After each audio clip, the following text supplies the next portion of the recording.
can we consider baby metal as an actual metal band? If you ask hardcore metal bands, they're probably gonna disqualify baby metal on the sheer fact that they do have choreography whenever they perform, and that they wear cute costumes and they actually smile whenever they perform. Just note that the founding member, the producer, the one who organized and put together baby metal, said that the genre is actually called kawaii metal, and kawaii in Japan actually connotes cute, although that's not the lone meaning of the word, but that's it, that's the most popular meaning associated to the word kawaii. So if you associate cute with metal, it doesn't work. But I also want to argue that the sheer fact that they are called kawaii metal is the very reason they have to be considered an authentic, true blue metal band.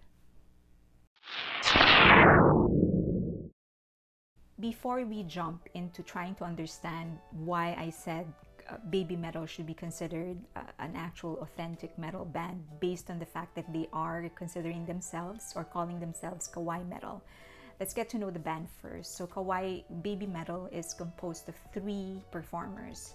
Sue Metal is the vocalist and the dancer, so she's always the center, she's the main vocalist. And then there are 2 other members, Mo Metal and U Metal. So the Moa Metal and U Metal are considered screamers and dancers. So they would always form this triangular formation whenever they perform, with Sue Metal as the center, and then the other 2 on either side of her, and they would do the singing and the screaming. Several years ago, I think U Metal left the group, and so the triangular formation was broken for a while. They decided to take in a 3rd member, but it is a rotating member. What happened was they took in a dance group, and so one of the members of the dance group would always fill in the spot that was left vacated by Yui Metal. So they reinstated the triangular formation.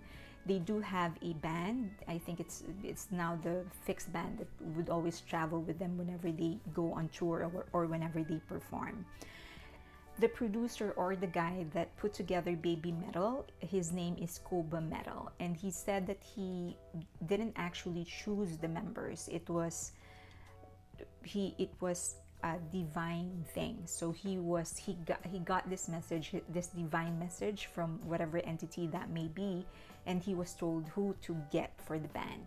And so the band has been around for quite some time. I think 2010 is when they debuted, and so the 3 members were very, very young. They still are young. I think Sue Metal is 21 or something like that. So it's okay. Now that we know who they are, let's go back and try to understand what kawaii is. Kawaii is associated with the concept of cuteness in Japan. So anything preppy, sugar and spice, anything colorful, that's what kawaii is.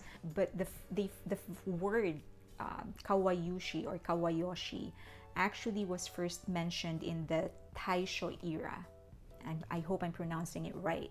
So that was between 1912 to 1926. It was a word that denoted pathetic or embarrassed or shyness and vulnerability and being lovable and small. It eventually, now in the modern times, it sort of retained most of its meaning, but it started as a word at that time. By the Edo art period, which was between 1603 to 1868, there was an artist who started drawing female figures which looked so different from how Japanese art would usually draw women. Instead of the usual structured lines and black and white, this artist, whose name is Yumeji Takehisa, put a lot of colors in the interpretation, in the art that he drew. And aside from that, so there were a lot of pink and red and yellow, everything bright.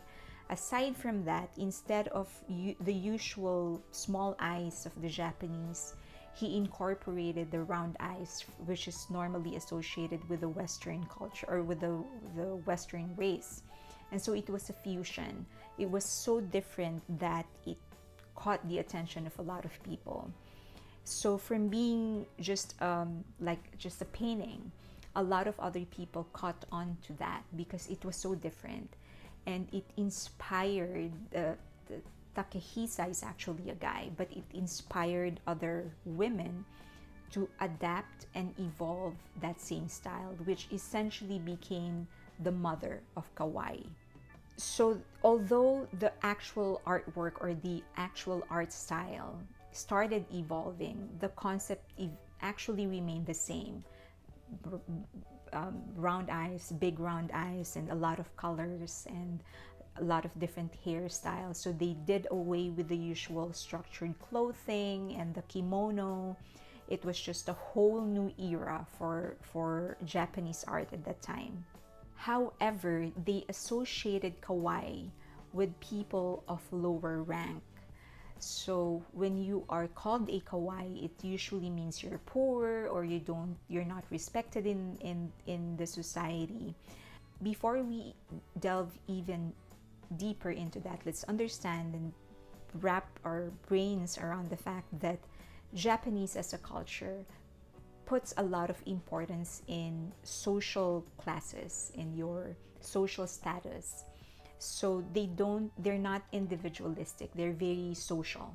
So the opinion of other people and how other people will view you and how you treat other people and how you make them feel, those are very important aspects of their culture. That is why a lot of things in Japan are very, very structured. Even there are some people who would wear uniforms from the time they start schooling all the way until they retire, because I don't know if you know this, but Toyota actually started that trend where everyone was wearing the same uniform.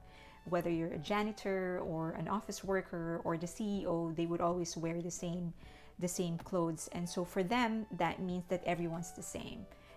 When you go into their office, you don't know who you're talking to, so you're just going to talk to everybody with the same level of respect that you would treat a CEO.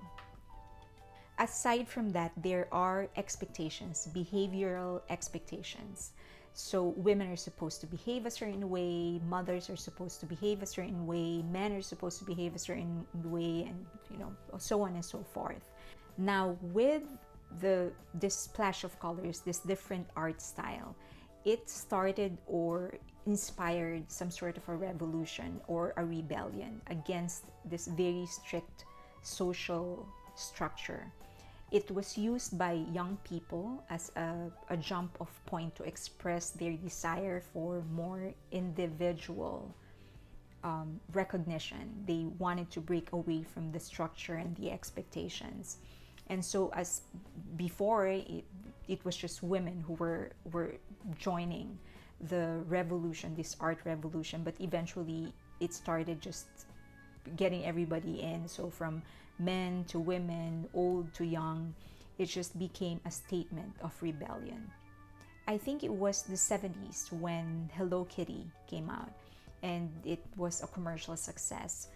If you would observe and look at Hello Kitty nowadays, the Hello Kitty is so general, it's so common, but at the time when it came out, it was so different. It was a cat, it doesn't have a mouth, and so it became a commercial success. And from then on, other businesses caught wind of the success of Hello Kitty and decided to create their own. So by the 1970s, it became the movement, the underground rebellious movement inspired by art became a little bit more mainstream. However, the essence of what kawaii is remains. So it's about freedom, it's about love, it's about cuteness, but it's also about making a statement. It's about not caring about what other people are saying. It's about expressing yourself.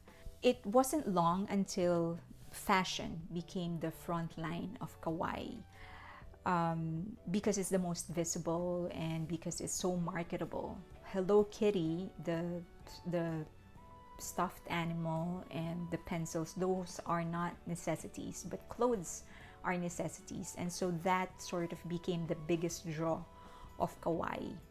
So now that we know that Kawaii isn't actually about commercialism, but actually about rebellion, and that is the same thing that metal stands for, or heavy metal, or heavy music, or heavy rock actually stands for. It's about expressing your emotions, and that's what Kawaii is.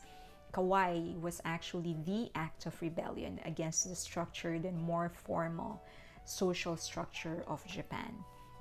And I know there's a lot of people who are going to say, nah, that's fine. But yeah, but at least now we understand that kawaii as a concept in Japanese music or Japanese entertainment, it's not just about being cute. That's a form of rebellion. And so it has to be given the chance. And if we start looking at it and listening to that music and watching those artists in their kawaii glory, now we understand that it's actually far from the commercialism and the manufactured entertainment as we know it in the Western world.